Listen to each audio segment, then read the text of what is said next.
Channel में। और दोस्तों, आज हम बात करेंगे एसबीआई पीओ नोटिफिकेशन के बारे में कि इसका नोटिफिकेशन कब आएगा। ठीक है, इसका एग्ज़ाम कब हो सकता है, नंबर ऑफ़ सीट कितने हो सकते हैं। तो क्या है कि एसबीआई पीओ नोटिफिकेशन रिलीज़ होना तो है, ये तो बात सच है। तो कहने का मतलब कब होगा, बहुत सारे स्टूडेंट हैं, बहुत सारे कैंडिडेट हैं, और वैसे कैंडिडेट खासकर जो कि आरआरबी पीओ प्रीलिम्स में उनका रिजल्ट नहीं हुआ तो वो ज़रूर वेट करेंगे। वो ज़रूर बहुत ही उत्साहित होंगे कि चलो भाई इसमें नहीं तो कम से कम पीओ एसबीआई पीओ देंगे, आईबीपीएस पीओ देंगे। तो इसका एग्ज़ाम को लेकर कब तक आ सकता है, इसके बारे में यहाँ पे बात करेंगे। देखिए, जैसा कि पहले का जो शेड्यूल था उसके अकॉर्डिंग तो 9 और 10 अक्टूबर को प्रीलिम्स होना था, है ना। मेंस नवंबर के फर्स्ट वीक में होने की संभावना था। अब अगर ऐसी बात था तो क्या था कि अभी तक तो नोटिफिकेशन रिलीज़ हो जाना चाहिए था, है ना। अगर 9 और 10 अक्टूबर को अगर प्री होता तो ये मानकर चले कि अभी तक तो इसका नोटिफिकेशन रिलीज़ हो जाता। नहीं आया अभी तक, है ना, नहीं आया। तो इसका दो रीज़न हो सकता है ना। पहले क्या रीज़न हो सकता है, कोरोना का इशू हो सकता है ना।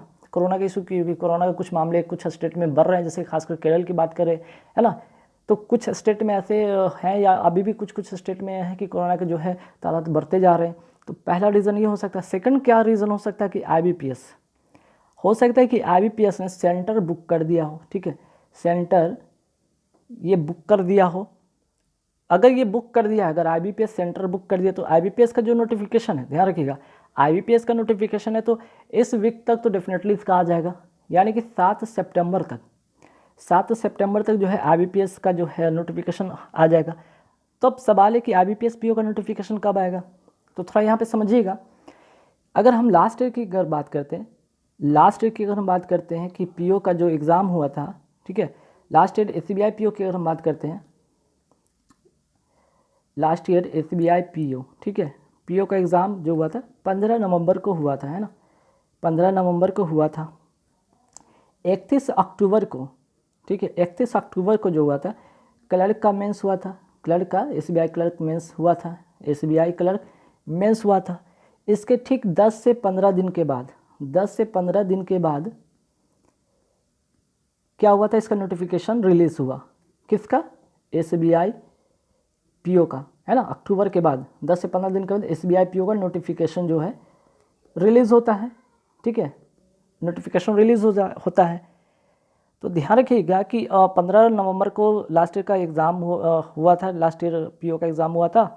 31 अक्टूबर को यहाँ पे एसबीआई क्लर्क मेंस हुआ था। 10 से 15 दिन के बाद एसबीआई पीओ का नोटिफिकेशन आया था, यानी कि 15 नवंबर को प्रीलिम्स हुआ था। ठीक है, अब ऐसे में क्या है कि 2021 की अगर हम बात करें, तो अभी तो आया नहीं एसबीआई नोटिफिकेशन, तो कब आएगा, तो उसी के बारे में बात हो रहा है कि 2021 की अगर बात करें तो एसबीआई क्लर्क मेंस, ठीक है, कुछ स्टेट का एग्ज़ाम नहीं हुआ था, अब उसका भी शेड्यूल आ चुका है, उसका भी पेपर होगा। तो एसबीआई क्लर्क मेंस का जो एग्ज़ाम कब तक हो सकता है, तो 25 सितंबर के आसपास में, है ना, 25 सितंबर के आसपास में इसका जो है मेंस पेपर हो जाएंगे, 1-2 दिन आगे पीछे, या 25 सितंबर के आसपास में किसी दिन भी पेपर हो जाएगा। अब यहाँ से 25 सितंबर में अगर आप 10 से 15 दिन ऐड कर लेते हैं, 10 से 15 दिन ऐड कर लेते हैं, ठीक है, तो 10 से 15 दिन ऐड करने पर पता चलता है कि इसका जो है एग्ज़ाम जो है नोटिफिकेशन कब तक आ सकता है। तो ये मान के चले कि अक्टूबर का फर्स्ट वीक, ठीक है, अक्टूबर फर्स्ट वीक एसबीआई पीओ का नोटिफिकेशन आ जाएगा। ठीक है,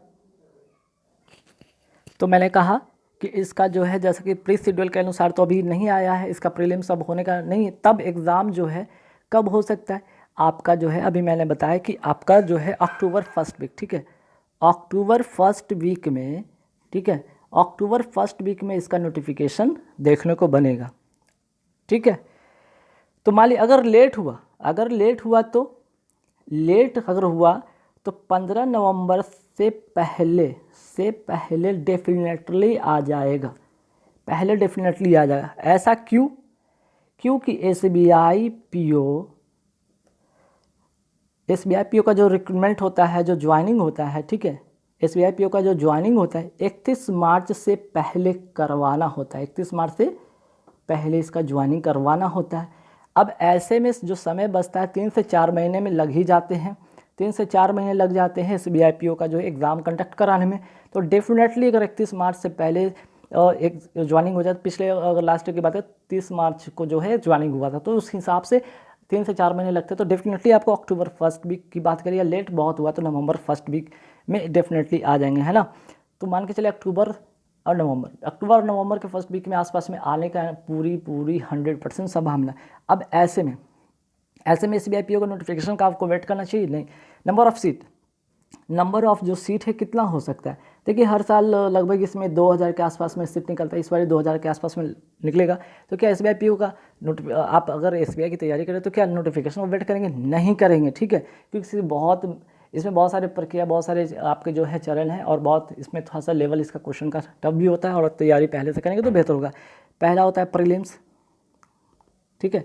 दूसरा आपका होता है मेंस में क्या होता है? मेंस प्लस डिस्क्रिप्टिव होता है, ठीक है, डिस्क्रिप्टिव भी होता है, तो ये बहुत इंपॉर्टेंट हो जाता है। प्रीलिम्स तो लगभग हो ही जाता है, ये मेंस प्लस डिस्क्रिप्टिव बहुत इंपॉर्टेंट रोल प्ले करता है, जहाँ कि आपको यहाँ पे जो 50 नंबर का होता है, 25-25 का 2 ऐसे लेटर टाइप का लिखना रहता है, जो कि लिखना होता है, और मेरिट बनने के लिए आपको यहाँ पे इंटरव्यू और GD भी होता है।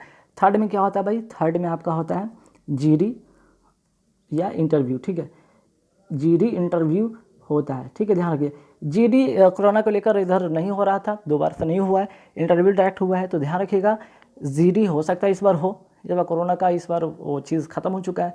अगर कोरोना का प्रोटोकॉल होता है तो सिर्फ और सिर्फ इंटरव्यू होगा, तो इंटरव्यू होगा, ठीक है। तो ऐसे में आपको काफ़ी समय लगता है, अगर आप पहले से प्रिपेयर रहेंगे। अभी अगस्त सितंबर शुरू हो गया, अगर सितंबर अक्टूबर में आपके पास समय है, ठीक है, सितंबर में आपकी तैयारी कर ली, अक्टूबर आपने तैयारी कर लिया, ठीक है, नवंबर में जब आएगा तो प्री के लिए तैयार होंगे, मेंस की तैयारी शुरू कर देना। मेंस की तैयारी कंप्लीट होते होते आपका तो वहाँ पे प्री का एग्जाम दे देंगे। जब प्री का एग्जाम देंगे, मेंस की तैयारी ऑर्डर रहेगी, मेंस का पेपर आपका होगा। मेंस का पेपर जब हो जाएगा तो आप उसके बाद लोग मेंस की तैयारी करेंगे, है ना, कुछ ऐसी तैयारी करेंगे जब तक कि आप वहाँ पर इंटरव्यू की तैयारी करना, है ना। अच्छा, इंटरव्यू को भी बड़ा ध्यान से देखना है, ठीक है, इंटरव्यू में भी ध्यान से इस काम को करना है कि आपको एक क्या मिलेगा? बायोडाटा मिलता है, जिसमें कि बायोडाटा को आपको फिल करना होता है। इस बायोडाटा में आप जो भी इंट्रोडक्शन देंगे उसके बारे में आपको वहाँ से पूछा जाएगा, और बैंकिंग से आपको बेसिक जो है बैंकिंग के बारे में पूछा जाएगा। बैंकिंग में बेसिक नहीं, बैंकिंग में डीप पूछा जाएगा। यहाँ पे आपकी जो है बेसिकली जो इन्फॉर्मेशन होता है बायोडाटा से रिलेटेड रिगार्डिंग जो भी आपका नाम पता और आपका जो हॉबीज़ वगैरह पूछा जाता है, और बैंकिंग से बहुत ज़्यादा सवाल पूछे जाते हैं, ठीक है। तो ध्यान रखिएगा, इंटरव्यू ये 3 चरण से गुजरना होगा, और SBI एक स्टैंडर्ड एग्जामिनेशन के थ्रू एग्ज़ाम लेता है, तो ध्यान रखिए इस बात को। आपके पास समय भी काफ़ी कम है। अगर देखा जाए, अगर जो तैयारी नहीं कर रहे उनके पास तो समय कम है, जो पहले से कर रहे हैं उनके लिए कोई बात नहीं, आराम से तैयारी करते रहे। जो IBPS RRB PO में जिनका नहीं हुआ सिलेक्शन, वो निराश न हो, SBI PO आपके लिए तोहफा लेकर आ रहा है, ठीक है। IBPS की बात करें, IBPS PO इसी वीक 7 सितंबर तक इसका भी नोटिफिकेशन आ जाएगा, ठीक है। नोटिफिकेशन यहाँ पे इसका भी रिजल्ट देखने को मिलेगा। तो IBPS और SBI PO, RRB ग्रामीण बैंक PO प्रीलिम्स जिनका भी नहीं हुआ उनके लिए एक बहुत अच्छा मौका है। SBI PO में जाएंगे आप या IBPS PO में जाएंगे आप, तैयारी करते रहेंगे, ठीक है। गाइस, इन्फॉर्मेशन बस इतना देना था कि आप लोग हताश नहीं हो, परेशान नहीं हो। SBI PO का नोटिफिकेशन अक्टूबर फर्स्ट वीक तक, लेट नवंबर तक आ जाएगा, और SBI PO का IBPS PO का 7 सितंबर तक इसका नोटिफिकेशन देखने को मिल जाएगा, ठीक है। और रहा तैयारी लगभग दोनों के सेम तरह से आप कर सकते हैं, ठीक है। बहुत ज़्यादा डिफरेंसेस है नहीं सिलेबस में, थोड़े बहुत है, क्वेश्चन के लेवल हो सकते हैं, बाकी लगभग चीज़ सेम है। गाइस, बस इस वीडियो में thank you very much. General category का जो प्रीलिम्स में कट ऑफ कितना गया था लास्ट ईयर का? 58.50, बहुत ज़्यादा नहीं था, है ना, किया जा सकता था। क्योंकि पेपर के लेवल मॉडरेट थे तो थोड़े से यहाँ पे नंबर लाने मुश्किल थे, लेकिन 58.50 था, ध्यान रखिएगा। अब EWS वाले के लिए क्या कट ऑफ गया था? 56.75, जस्ट 2 नंबर 2 से के आसपास में थे, है ना। OBC का देख सकते हैं कि 56 थे, है ना, ये भी जस्ट 1 से के आसपास में, है ना, 1 से कम ही थे। SC की देखिए 50 थे, ठीक। तो इसके अकॉर्डिंग इस बार का क्या होगा सिनेरियो? इस बार भी सिनेरियो ऐसा ही कुछ होगा, याद रखिएगा। ये कट ऑफ बहुत ज़्यादा वैरी नहीं करेंगे, 1 से 2 नंबर वैरी करेंगे, ठीक है। जहाँ तक मैं समझता हूँ कि ये जो कट ऑफ है इससे थोड़े कम ही रहेंगे, है ना। हर साल जो अगर एक साल आपका कट ऑफ हाई रहता है, लो रहता है, हाई लो रहता है, लो रहता है, इससे तो फ्लक्चुएट करते रहते हैं। तो इस बार का क्या कट ऑफ हो सकता है? क्या हो सकता है? अगर मॉडरेट पेपर होंगे तो कट ऑफ तो जस्ट लाइक इसी टाइप का होगा, 1-2 नंबर के वेरिएशन होंगे, जहाँ अगर जनरल का हो सकता है 58 है तो इस बार हो सकता है 56 हो जाए, इसका 56 है हो सकता है इसका 54 हो जाए, इसका 52 हो जाए, इसका 48 चला जाए, ऐसा एक्सपेक्ट किया जा सकता है ना। लेकिन ध्यान रखिएगा आपको 60 प्लस करने हैं, 60 प्लस करने विथ 100% एक्यूरेसी के साथ करने हैं। आप डन रहे मेंस के लिए आप जाएंगे, है ना। और एसटी के लिए 43.75 गया था कट ऑफ। अब देखिए, अब आपने प्री दे लिया, मेंस में भी तो बैठेंगे ना। हालांकि मेंस का सिलेबस मैं लास्ट वीडियो के अंत में बता रहा हूँ, लेकिन मेंस का कट ऑफ देख लीजिएगा।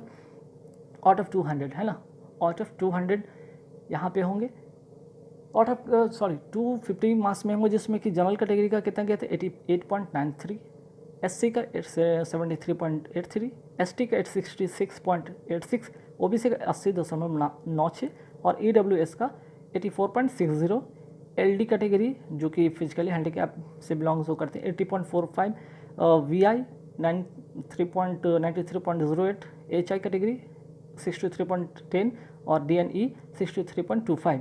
ठीक है, अब ये क्या, ये तो मेंस का बात हो गया। फाइनल कट ऑफ जो बनेंगे आपको नॉर्मलाइज्ड करके यहाँ पे 100 पे सेट करा जाएगा, है ना। 100 पे सेट करा जाएगा, इसके बारे में जिक्र होगा, आप देखेंगे। तो जनरल कैटेगरी का जो कट ऑफ जो फाइनल जो बनेगा, मेरिट बनेगा, फाइनल जो आपको सिलेक्शन दिलाया था लास्ट बार का 51.23 गया था कट ऑफ जनरल कैटेगरी का, एससी का 44.09, एसटी का देख सकते हैं यहाँ पे 41.87, ओबीसी का 45.09, ईडब्ल्यूएस का 45.35, एलडी का 45.27, वीआई का 51.55, एचआई का 28.62 और डीएनई का 29.43। अगर हम प्रीलिम्स की बात करते हैं तो टोटल यहाँ 100 क्वेश्चन होंगे, 100 मार्क्स के लिए होंगे, 1 घंटा का समय मिलेगा। ठीक, लेकिन यहाँ पे कोई सभी में इंडिविजुअल टाइम आपको मिलेंगे। ठीक है, ऐसा नहीं कि कंपोजिट टाइम मिलता है, जैसे कि आरआरबी में आपको कंपोजिट टाइम मिलता है, वैसे यहाँ पे समय नहीं मिलेगा। आपको हर सेक्शन के लिए अलग से समय मिलेंगे, 20 मिनट्स के 20 मिनट्स के 20 मिनट्स के, 30 question 35 question 35 question, English 30, reasoning 35, numerical ability 35, 30 marks के लिए, 35 मार्क्स के 35 मार्क्स के लिए। अच्छा, एक चीज़ के बारे में बात भी हुआ था, यहाँ पे देख सकते हैं। तो यहाँ पे आपको देख सकते हैं कि रीजनिंग सेक्शन होता है, बैंकिंग अवेयरनेस होते हैं, आपके करंट अफेयर्स होते हैं, जनरल इकोनॉमी होते हैं, 40 क्वेश्चन के होते हैं। फिर उसके बाद आप इंग्लिश में 35 क्वेश्चन के होते हैं, डीआई का जो होता है 35 सेट होता है, यहाँ पे क्वेश्चन नंबर ऑफ क्वेश्चन होते हैं। कुल मिला के यहाँ पे देख सकते हैं कि 60 मार्क्स के होते हैं आपके reasoning and computer aptitude, banking awareness and current affairs, general economics के 40 मार्क्स के लिए होते हैं, इंग्लिश 40 मार्क्स के लिए होते हैं, डीआई जो होते हैं 60 मार्क्स के लिए। कुल मिलाकर 200 क्वेश्चन होते हैं, 155 क्वेश्चन, नंबर ऑफ क्वेश्चन 155 और मैक्सिमम जो मार्क्स यहाँ पे जो होते हैं 200 मार्क्स के होते हैं। इसके लिए 3 घंटे मिलते हैं, इंडिविजुअल सभी के लिए अलग टाइम निर्धारित हैं। ठीक है, तो ये हो गया। और 250 में मेंस का अगर बात करें तो मेंस का बनेगा, तो 250 में ये 50 रहा है ना, 250 की बात हो रहा था ना, 250 में ही तो मेंस कट ऑफ गया था, जिसके बारे में चर्चा हुआ था। ये जो होंगे इंग्लिश लैंग्वेज होंगे, जिसमें लेटर राइटिंग ऐसे होगा, 2 क्वेश्चन मिलेंगे, 50 मार्क्स के लिए, 30 मिनट इसके लिए मिलेंगे। ठीक है, अब आई सबसे इंपॉर्टेंट चीज़ है एसबीआई का जो पीओ इंटरव्यू में क्या होता है, क्या क्या होता है। देखिए, candidate qualifying in objective and descriptive test will be called for group exercise and interview. जो लोग मेंस के जो पेपर ऑब्जेक्टिव होता है और डिस्क्रिप्टिव होता है, उसमें अगर क्वालिफाई कर लेते हैं तो उनको इंटरव्यू के लिए बुलाया जाएगा। अब देखते हैं, ग्रुप जो एक्सरसाइज होता है वो 20 मार्क्स के लिए होते हैं, वाइल इंटरव्यू जो होता है 30 मार्क्स के लिए होते हैं, है ना। तो यहाँ पे चीज़ें समझिएगा, ये होता है 20 मार्क्स के लिए और ये होता है 30 मार्क्स के लिए, है ना। तो 30 मार्क्स के लिए आपको इंटरव्यू मिलेंगे और 20 मार्क्स के लिए आपको ग्रुप एक्सरसाइज मिलेंगे, है ना। यहाँ पे ध्यान रखिएगा, ये हो जाएगा 30 मार्क्स के लिए और ये हो जाएगा 20 मार्क्स के लिए, तो कुल मिलाकर 50 मार्क्स के लिए हो गए, है ना। चलिए, फिर क्या कहा गया कि यहाँ पे क्वालिफिकेशन या qualifying marks in the group exercise and interview is decided by bank, aggregate marks will be decide the qualification after which they will be arranged in descending order in each category के हिसाब से ये वो अपने bank निर्धारित करेंगे, आपको इसके बारे में नहीं सोचना है। ठीक है, फिर क्या किया, only the marks obtain in mains examination, mains वाला, प्री वाला नहीं, मेंस वाला phase 2, both in the objective test and descriptive test will be added the marks obtain in GE and interview phase 3 जो कि फेज 3 है, for preparing final merit list. तो merit list कहाँ से बनेगा, आपका मेंस पेपर से बनेगा, ठीक है, मेंस वाले पेपर से बनेगा प्लस इंटरव्यू वाले से बनकर आपका मेरिट बनेगा। ठीक है, चलिए यहाँ पे साफ लिखा है कि candidate will have to qualify both in phase 2 और फेज़ 3 सेपरेटली, अलग अलग, ऐसा नहीं कि कंबाइंड, नहीं, दोनों अलग अलग सेपरेटली आपको इसमें क्वालिफाई करने होंगे। अब फाइनल स्कोर की बात करते हैं, तो candidate have to qualify for both prelims and mains round. ठीक है, phase 2 and the interview round will be deciding the final selection के लिए। ठीक है, only the marks obtain in mains examination phase 2 both in the objective test and descriptive test. अच्छा, अभी इसके बारे में अभी तो सेम चीज़ था। ठीक है, सेम चीज़ जो ऊपर मैं लिखा था वही चीज़ दोबारा टैप हो गया। अच्छा, एक चीज़ यहाँ पे इंपॉर्टेंट चीज़ है, marks secured by the candidate in the main examination out of 250, ठीक है, are converted to out of 75 marks. जो मेंस जो पेपर होते हैं, जो फाइनल जब बनेगा, वो जो 250 के होते हैं उसको 75 में कन्वर्ट किया जाएगा, और जो आपका 50 मार्क्स का जो इंटरव्यू है, इंटरव्यू जो है आपका 50 मार्क्स का, उसको किस में कन्वर्ट कर दिया जाएगा, जो 50 मार्क्स का है उसको कन्वर्ट कर दिया जाएगा 25 में। तो कुल मिला के 50 और 25 कितना हो जाता है, 100। और जब आपका फाइनल मेरिट बनेगा तो आउट ऑफ 100 पर बनेगा। ठीक है, तो ये रहा इस पूरे SBI PO का सिलेक्शन